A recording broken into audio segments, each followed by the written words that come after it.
Hold my crutches. Dalton to Denver?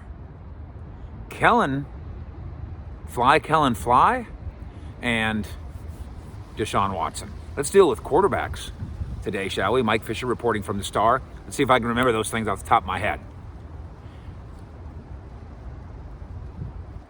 Andy Dalton. In Denver, they are talking about sticking with Drew Lock, the young second-round pick, but having insurance, competition, guidance, and the name of Andy Dalton pops up. Here's the problem. Andy Dalton believes that what he did in Dallas moves him beyond bus driver, number one. He believes that he accomplished enough things that he reinforced the idea that he's an NFL starter as he approaches age 32, I believe. And he told me, if you recall, you can find the Andy Dalton video, our exclusive from the beginning of the season when he signed. His idea of coming here was, well, I want to help the Cowboys win a Super Bowl, obviously. That's no doubt about that. I want to use this as a springboard to go back and be a starter by contributing in some way to the Cowboys. And then I want to come home to Dallas, where 5 years ago he and JJ built their fabulous home in Park Cities, because we're in a COVID time, and I've got 3 little babies, and I don't want to be running around the country with 3 little babies or without my 3 little babies. Those are the reasons he signed in Dallas. Did he establish that he's a newborn, born-again starter in the NFL? I'm a little dubious about that. If he did, good, away he goes. Short of that, why go to Denver and be a backup quarterback when you can stay in Dallas and be a backup quarterback? And I think Pro Football Focus put a number on it. They said he's going to sign, their prediction, sign a 2-year deal in Denver, $10 million total. Well, he signed a 1-year deal here for $3 million. Now, the Cowboys want him back. Why wouldn't you just go to the Cowboys and say, listen, I'll come back. I'll stay here. I'll stay home. Give me $4 million. I'll be the backup quarterback. Doesn't that make more sense? Fly, Kellen, fly. He is in Philadelphia. He is visiting with the Eagles. I know that a lot of these reports are, he's not there just to have his brain picked. They're serious. I don't know how a Dallas reporter knows exactly what Howie Roseman or Mr. Lurie is thinking. I would say this, that while Kellen Moore can be legitimate enough as a candidate, you don't do this unless you're picking his brain too. He is not the leading candidate. Maybe he'll go in there and blow him away with ideas and organization. But he almost got the Boise job without doing that, I'm told. That the Boise job that he basically almost took, there was some point in there where maybe he didn't think they were going to support him quite the way he wanted, and somebody in that building might have thought, I don't think he's got a full understanding of what this is going to be. What's his plan for this? What's his plan for that? I don't think Kellen Moore is ready to be a head coach in the NFL. I think at age 32, and I say this with all due respect to where he's going, I think it's really hard to be an NFL head coach on your 32nd birthday. I think it's way too much to ask. I think that guy, even somebody as bright as Kellen, would get Peter Principled there. There is, as with Jim Fossil, though, who's also on their wish list in Philadelphia, there is reason to want to interview Kellen Moore and say, listen, we are interested, but we also want to ask you some questions. What do you think of us? What do you think of our scheme? What do you think of our personnel? And you certainly ask that of Bones Fossil.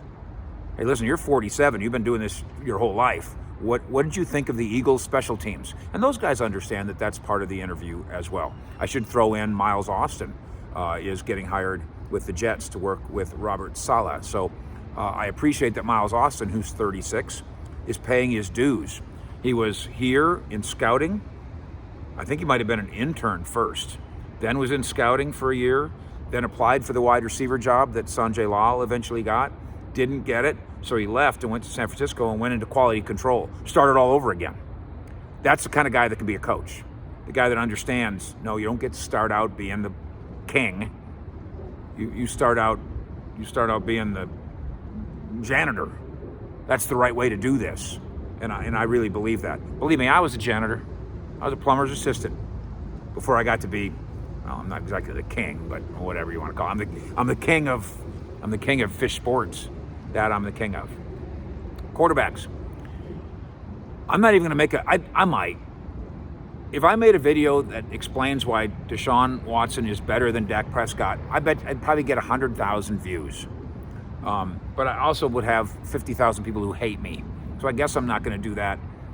Deshaun Watson is everything that Dak is in terms of character and quality and all the rest. And was the 12th overall pick in the draft.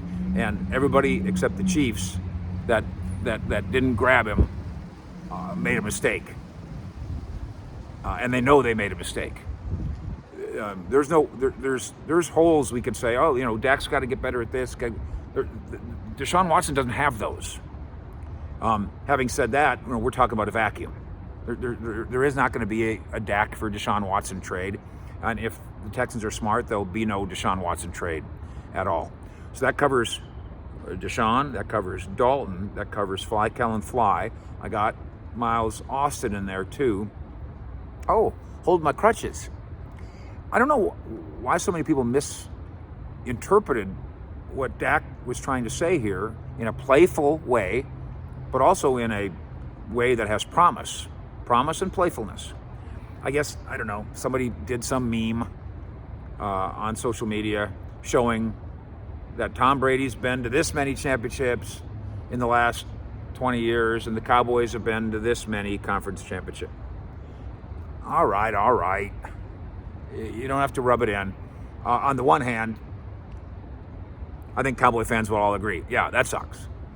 It's been too long. It ought to be the Cowboys' turn by now. The Cowboys have taken their turn in winning the NFC East, unlike, for instance, Washington. Now, this was their first turn in what seems like quite a while in Washington. And you know what I think of what they're building. I think it's substantial. I think it's impressive. That is a quarterback away team. That's a team that, for their own sake, even though Houston simply must say no, I hope that team's calling Houston, saying, we'll take Deshaun Watson. What do you want? We got pieces. We got young stud pieces in the 19th overall pick. But I digress. Hold my crutches. And he did it. He included Zeke in it. So it was, hey, Zeke, hold my crutches. Best friend on the team. And there's nothing to be misunderstood about this. This is Dak looking at the Cowboys' playoff history, acknowledging, yep, they're doing something in other cities, including now Tampa, and before that New England with Tom Brady. Not that Dak's Tom Brady, not that anybody's Tom Brady. Isn't that insane what he's accomplishing? He's saying, hold my beer. Watch what I do. Hold my crutches means hold my beer. And Dak's looking at these numbers, and he's basically pledging to do everything he can to fix those numbers. There's no mystery about it. There's no controversy about it. It's certainly not anti-Cowboy, and it's not anti-Brady or anti-Bucks or anti-Patriots either. It's pro-Cowboys. And if you want to read into it one more thing, I wouldn't read into it the contract part. Dak Prescott's playing here in 2021. I mean, he's either playing for $38 million on the tag, or he's playing for, I think, $40 million APY over the course of a multi-year contract. And oh, by the way, if you're going to pay him 38 for 1 year, why wouldn't you pay him 40 for 4? That was my logic last time. The Cowboys offered 30 at one time, and then ended up, which was fine at the moment, and then maybe too late, got it up to 35. And in the end, I ended up having to pay him 31.4 anyway. What's the difference? Same thing here. What's going to be the difference between 38 and 40? Nothing. So line it up long term. Hold my crutches means hold my beer. Watch what I do.